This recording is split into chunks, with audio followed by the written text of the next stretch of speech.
దోశలు పోస్తావా? దోశలా పోస్తానులే. దోశలు మామూలుగా మనం గ్యాస్ పైన కాకోకుండా బయట వద్దాం, అంటే బండ పైన పోదాం. ఎందుకంటే అనంతపురంలో ఎండ 40 సెల్సియస్ ఉంది. బండ చూడండి, చేయి పెడితే కాలిపోతుంది, నిల్చుకోలేము కూడా. చెప్పులు వేసుకుంటాం. అసలు వని దోశ పిండి ఓపెన్ అనమాట, లేస్తుందని ఇది కూడా పెట్టుకున్నాం. దోశ వేద్దాం. ఈ దోశ గిన్నెలు వేస్తే ఇంకా గ్యాస్ వాడేలేదు, రోజు ఇట్లా కూర్చుకొని తింటాం. మా దోశకి సాంబార్ చట్నీ ఫ్రీ. ఎవరైనా కావాలంటే ఆర్డర్ పెట్టుకోవచ్చు ఆన్లైన్. కొద్దిసేపు టైం ఇస్తాం మేము మా దోశకి, మీరు వెయిట్ చేస్తారా? వద్దులేండి, విల్ బి బ్యాక్. మా దోశ ఎట్లా రెడీ అయిందో చూపిస్తాను రండి. ఇప్పుడు చూడండి, ఇది ఇంకో దోశ కూడా పెట్టినాను. ఇది కొంచెం లేట్ అవుతుంది ప్రాసెస్, కానీ ఇది లేసేటట్టే ఉంది. అంటే మన దోశ కొంచెం క్రాక్స్ ఇచ్చింది అనమాట, అంతే.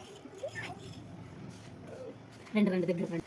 మన దోశ తెల్లగా ఉంది, కాకోకుంటే బాగానే కాలింది. టైం కావాలా? ఆల్మోస్ట్ 1 అవర్ అవుతుంది అనమాట. ఎండుతుందో మీరు అర్థమైతే చేసుకోవచ్చు మా అనంతపూర్లో.